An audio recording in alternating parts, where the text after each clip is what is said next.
bagi Raja Fransiskus yang Maha Jaya, Maha Mulia, Raja Prancis, pelindung gereja Kristen, Rajanya Yohanes Calvinus, memohonkan kedamaian dan kebahagiaan di dalam Kristus. Waktu tanganku mulai menulis karya ini, hai Sri Baginda Raja yang termasyur namanya, maka sedikit pun tak terbayangkan olehku bahwa apa yang kutulis ini nanti akan dipersembahkan kepada Baginda. Maksudku tidak lain adalah mencatat beberapa asas supaya mereka yang berminat pada agama dibina menuju kesalehan yang sejati.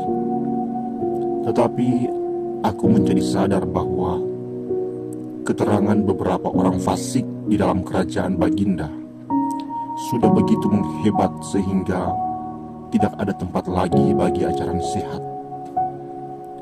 Maka menurut pendapatku ada manfaatnya juga agaknya jika sekaligus kepada mereka itu kuberikan pengajaran dan kepada Baginda kukemukakan pengakuan iman. Hendaklah dari situ Baginda mengetahui bagaimana ajaran itu yang kena kobaran amukan orang-orang tadi.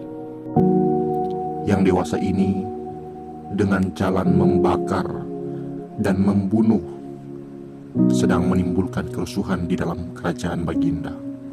Janganlah hendaknya Baginda beranggapan bahwa yang kumaksudkan di sini ialah suatu pembelaan pribadi supaya dengan demikian aku diperbolehkan pulang ke tanah air dengan selamat. Memang kucurahkan pada tanah airku rasa cinta yang layak dicurahkan seorang manusia. Meskipun demikian, dalam keadaan seperti sekarang, tidak terlalu berat hatiku untuk hidup di luar tanah airku itu. Tetapi aku menggumuli perkara bersama orang-orang percaya, bahkan perkara Kristus sendiri. Perkara itu pada waktu ini di dalam kerajaan Baginda telah dikalahkan dan bagaikan tidak ada harapan lagi karena diserang dan diinjak-injak dengan segala cara.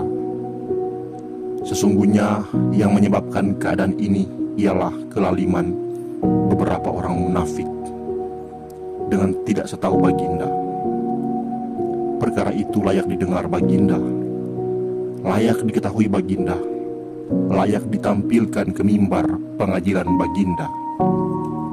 Sebab pertimbangan inilah yang membuat seseorang menjadi raja sejati, mengakui bahwa dalam memerintah kerajaannya, ia adalah hamba Allah. Dan bila ia tidak memerintah untuk melayani kemuliaan Allah, bukan pemerintahan yang dilaksanakannya, melainkan perampokan. Akan salah sangka pula barang siapa yang mengharapkan kesejahteraan yang langgeng untuk kerajaan yang tidak diperintahkan dengan tongkat pemerintahan Allah, artinya dengan firman-Nya yang kudus. Sebab tidaklah bakal terhapus sabda surgawi yang menyatakan bahwa bila tidak ada wahyu, menjadi liarlah rakyat, dalam Amsal 29 ayat 18. Dan jangan pula lah hendaknya Baginda jadinya tidak mau mengusut perkara itu karena menghina kami yang rendah ini. Kami menyadari sepenuhnya betapa kami orang melarat dan hina dina. Bukankah kami orang berdosa yang malang di hadapan Allah dan kaum yang paling patut dihina di mata manusia, yang boleh saja dinamakan kotoran dan sampah masyarakat? Tetapi ajaran kami tempatnya jauh di atas segala hal yang dimuliakan oleh dunia dan tak teralahkan oleh kekuasaan apapun juga.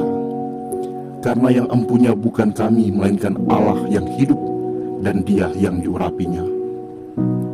Hal ini mendapat sanggahan dari lawan-lawan yang bergembar-gembor bahwa kami memakai firman Allah dengan curang. Kami yang menurut kata mereka adalah pelanggar-pelanggarnya yang paling keji.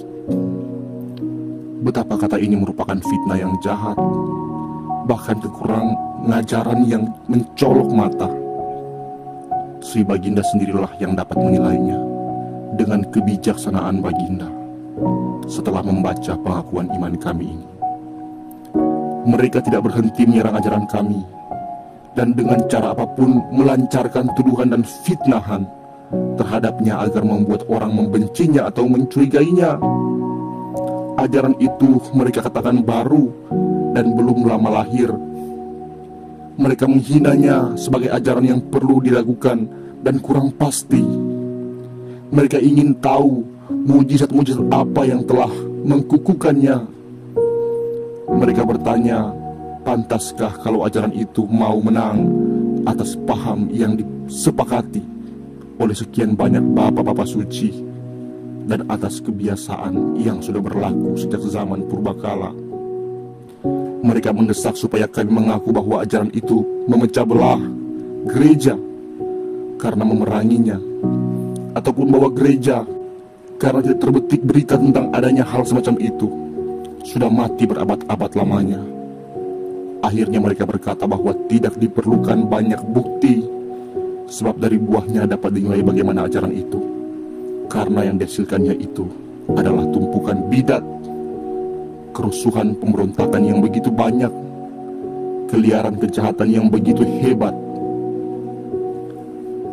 Aku sedikit pun tidak meragukan bahwa ajaran itu baru bagi mereka, karena bagi mereka Kristus pun baru dan Injil pun baru.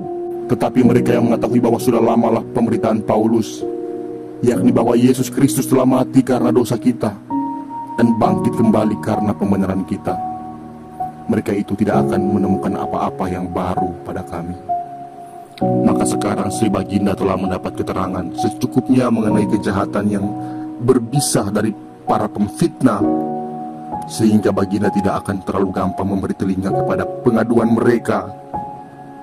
Mungkin bisikan-bisikan orang yang berniat jahat itu begitu memenuhi telinga Baginda, sehingga bagi mereka yang dituduh itu sekali-kali tidak ada kesempatan untuk membela diri. Mungkin juga oknum-oknum perusak yang mengamuk itu dengan persetujuan Baginda selalu terus merajalela memakai belenggu, cambuk, alat penyiksa, pedang, dan api. Bila demikian, maka kami bagaikan domba-domba yang akan dibawa ke pembantaian, akan didesak habis-habisan. Meskipun demikian, dalam keadaan itu pun kami masih akan bersabar dan mengharapkan tangan kuat Tuhan yang pasti akan datang kalau sudah tiba saatnya, dan akan tampil bersenjata, baik untuk membebaskan kaum miskin dari penindasan, maupun untuk menghukum penghina mereka yang sekarang merasa aman dan melonjak-lonjak kegirangan. Sri Baginda yang mulia, semoga Tuhan Raja di atas segala raja mengkukuhkan mahkota Baginda melalui keadilan dan tahta Baginda melalui kebenaran. Basel, 1 Agustus 1536.